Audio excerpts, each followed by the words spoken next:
And, okay, Kevin, can you read this for us?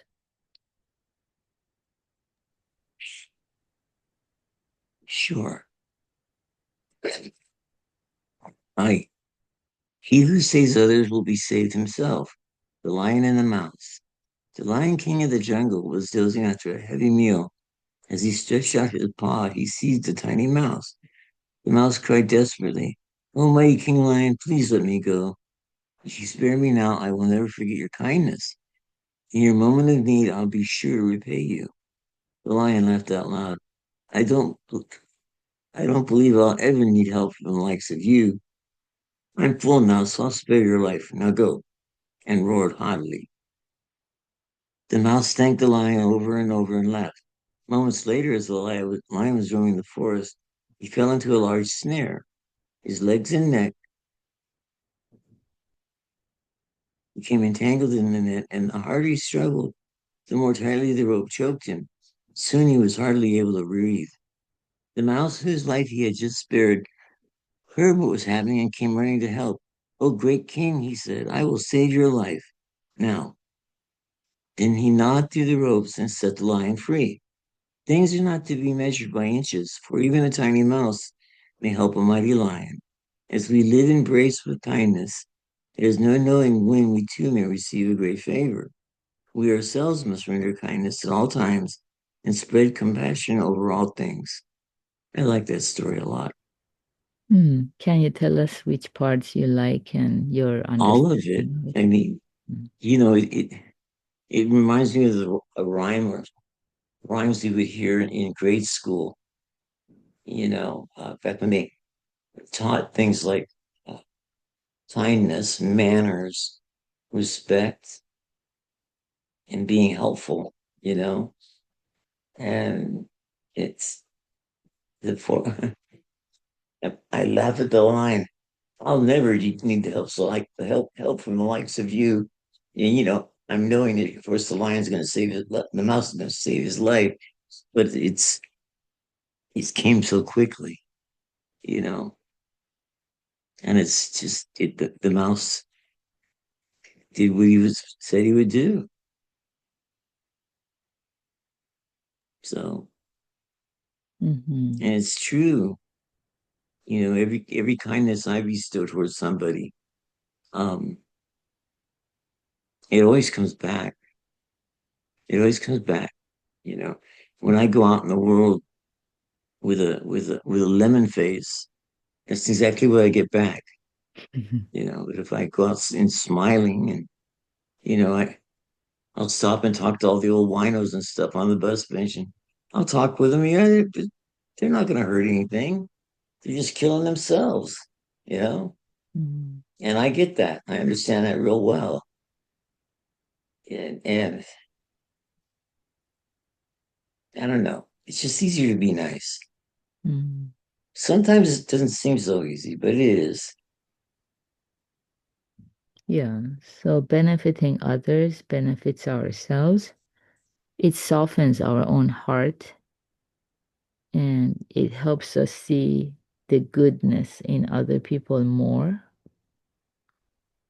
When we don't do kindness, we become a little bit on the survival mode. Maybe we feel paranoid and we interpret things negatively. Don't you think so? there's a there's a word for you. Paranoid. Yeah. Yeah, like a cat, I have one cat and he's afraid of sounds or neighbors walking by. Everything is a threat. Hmm. Yeah, not all the time, especially if I take him to my parents' home. It's new Hmm. environment. Everything feels like a threat to him. In my apartment, I mean, he's used to the smells and sounds. He's comfortable. But when I take him to a new environment, he interprets everything negatively as if everybody wants to devour him. That's the survival instinct. We have it too. Oh, we sure do. Yeah. So by My being cat, my kindness. cat's funny. He goes to the door anytime anybody's there, and two people.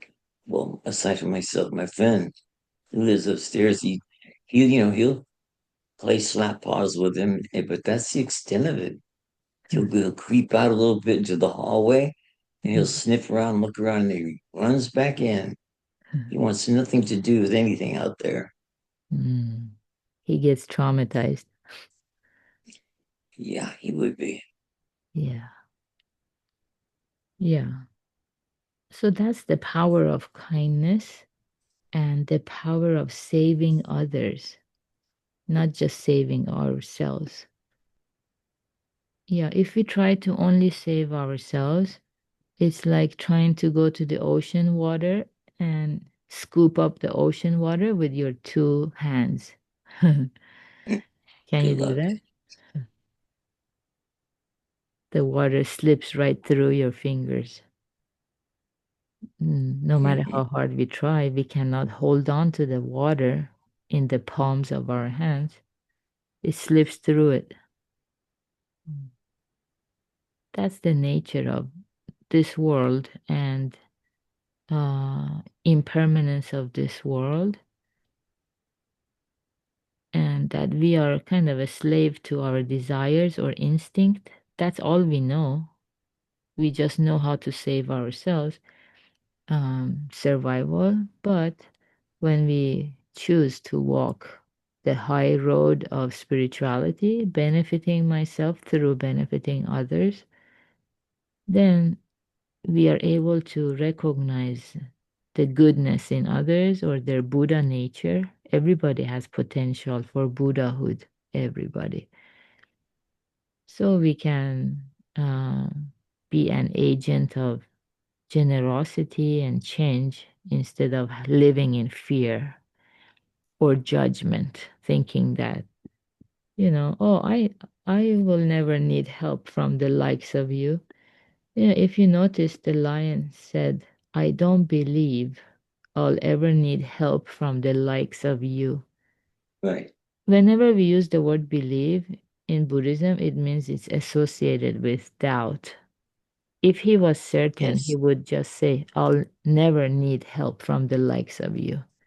Right. But as soon as you say it, start doubting. You're like, oh, is really? Is it true? Mm. It's Yeah, not. there's a margin for a maybe. Mhm. Yeah. So I don't believe that means, well, I'm not sure 100%. Yeah. Yeah, that means because of interconnectedness. Have you heard of that in Buddhism? What is interconnectedness? I haven't heard it in Buddhism, but I've applied it because I understand it. Mm-hmm. We're all connected. Mm-hmm. We're all part of one, Mm-hmm. Exactly. but we're one. Mm. Yeah. We're all living on our own little rock. Yeah. And I used to hate, despise cockroaches when I was a teenager, just one of my phobias. And until somebody said to me, as I grew older and I learned Buddhism and how all lives are equally precious, and someone told me that actually without cockroaches, we cannot survive because humans, for agriculture, we need nitrogen and phosphorus, and Hmm. cockroaches produce those elements they release it into the environment. Without that, we cannot do farming. And I was like, oh, I didn't know they're supporting us, supporting my life this Really, much. ugly little creature like that. Yeah. And that's what they say. If the bees die, we Mhm. all die. Yeah, there will be no more harvest, No, no groceries, fruits, no, and slow way to go, but you're going. yeah, we are bringing it onto ourselves. So I admire many homeowners or residents. They plant a lot of vegetation in their garden.